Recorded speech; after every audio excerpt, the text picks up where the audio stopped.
sétimo princípio hermético, que é o princípio do gênero. Gênero que vem de generar e gerar, que dá nascimento a tudo nos 3 planos do universo. O gênero está em tudo. Tudo tem os seus princípios masculino e feminino. O gênero se manifesta em todos os planos. Então, gênero não tem a ver com sexo, gente. Gênero é sexo quando se projeta no corpo físico de seres humanos ou de animais. Gênero pode estar no plano emocional, gênero pode estar no plano mental. 2 ideias se combinam e geram uma consequência. 2 emoções se combinam e geram uma consequência. O yin e o yang, o tao, são uma demonstração do princípio do gênero. Tudo que se gera, se cria dessa forma. Ele vai falar que gênero significa gerar no plano físico, procriar no plano mental ou criar no plano espiritual. O princípio do gênero te permite ser original, captar ideias novas no plano espiritual. Te permite gerar novas combinações de ideias antigas no plano mental. E te permite gerar novos corpos físicos no plano físico. Mas ninguém cria nada novo se não sabe lançar mão do princípio do gênero. E nós só conhecemos a sua aplicação física. Nenhuma criação é possível sem esse princípio. Aqui, Ísis, Osíris e Horus, né? Uma demonstração do princípio do gênero. Agora é interessante, o princípio do gênero aí lembra um pouco do mentalismo, né? No plano mental geramos realmente muita coisa daquilo que vamos viver. Agora é muito interessante quando ele fala sobre o gênero mental. Vocês sabem que a sua mente tem masculino e feminino? E que se você quer criar algo novo, você precisa estar atento a isso? Ele usa o exemplo do ovo do cuco. Já ouviram falar que esse passarinho tem um estranho hábito, muito esperto, de ir no ninho de outros pássaros, colocar para fora os ovos todos que estão lá e colocar os dele? Para os outros passarinhos chocarem o ovo dele? Aí nasce aquele passarinho super estranho e os bichinhos não entendem como é que foi aquilo, né? Eles chocam os ovos de outro pássaro. É uma esperteza. Aliás, diz que o homem é uma sintaxe da natureza, né? Tudo que acontece em algum lugar da natureza acontece no homem. Que é como se ele fosse um produto. Teilhard de Chardin fala muito sobre isso. Um produto, uma sintaxe de tudo que a natureza elaborou até aí. Ela sintetiza isso tudo na criação humana. Então, imaginem vocês o seguinte. Uma ideia surge na sua mente, um flash, puff. Aí você pega aquela ideia e começa a alimentar, desenvolver, trabalhar. E como você desenvolveu, trabalhou, você tem a impressão de que você criou. Você é a mãe, cresceu no seu útero. Mas o elemento que fecundou não foi teu, às vezes.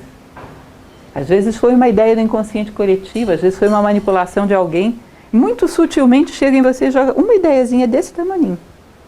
Aí você cria um ninho para aquilo, alimenta, cria, choca o ovo do cuco, desenvolve. E como você cuidou e deu à luz, você tem a impressão, eu sou a mãe, é uma ideia minha. Mas a fecundação veio de elementos externos.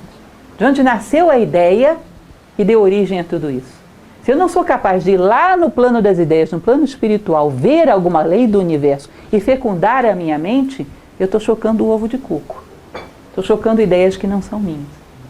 Isso ele chama de mente masculina e mente feminina. Cuidado! Quais são as ideias que você não só desenvolveu, mas você mesmo captou? Quais dos seus pensamentos são realmente seus? Quais das suas criações são realmente suas? Isso é o mecanismo mais comum para se usar para indução e manipulação. Como quem não quer nada.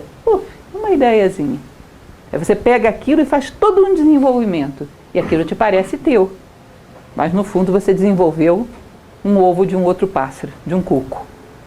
E isso é muito comum dentro da sociedade. Você está cheio de pessoas que têm opiniões políticas, que têm sentimentos de ódio por um, amores por outros, personagens públicos. Você vai perceber que aquilo não é deles.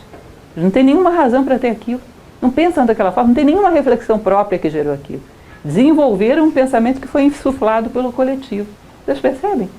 Quão pouco das nossas ideias são nossas? Quão pouco dos nossos sentimentos são nossos? Só para poder, uma pequena brincadeira, mas que eu acho interessante, que eu sempre me recordo, quando eu era pequena, tinha meus 10 anos de idade, já morava aqui em Brasília, um dia eu fui para a aula e cheguei lá, a escola estava fechada, eu não tinha aula aquele dia porque tinha falecido Juscelino Kubitschek. Aí eu voltei para casa e encontrei um coleguinha meu no meio do caminho, da 5ª série também, vinha saltitante, eu cheguei para ele e disse, olha, não vai ter aula hoje. Ele me olhou, por que não vai ter aula? Eu falei, porque morreu Juscelino Kubitschek. A cara dele, aí ficou consternado. Era pura dor. Aí de repente ele levantou para mim e perguntou assim, ele era da 5ª série? Então Toda vez que eu vejo uma pessoa demonstrando rejeição, paixão, ódio por personagens, eu lembro do Juscelino da quinta série. A pessoa não sabe nem do que está falando, não sente realmente nada por aquilo. A gente usa os sentimentos e os pensamentos como entretenimento. Nenhum deles é nosso. É só para dar um chantilly, para dar sabor à vida. Não são teus. E sentimento não é brincadeira. Se você brinca com os sentimentos, nunca os terá, serão sempre emoções superficiais. O que você realmente ama? O que realmente te provoca dor? O que realmente você pensa dos outros seres humanos? Você refletiu sobre isso? Você criou isso? Senão você só teve a mente feminina. O princípio da geração não funcionou ainda, você não criou nada, não gerou vida. Nenhuma ideia tua é realmente tua. E assim você não tem como realizar a tua identidade. Dar o teu recado ao mundo. Dizer a que veio, que isso é possível quando você cria a sua própria identidade. Fecunda a sua própria mente. Entendem essa ideia? Isso para mim ficou como um ícone. Sentimentos e pensamentos coletivos são o Juscelino da quinta série. Porque realmente é muito assim. Muito pouco temos de autêntico. Muito pouco que realmente comunica ao mundo aquilo que viemos comunicar. Nossa verdadeira identidade.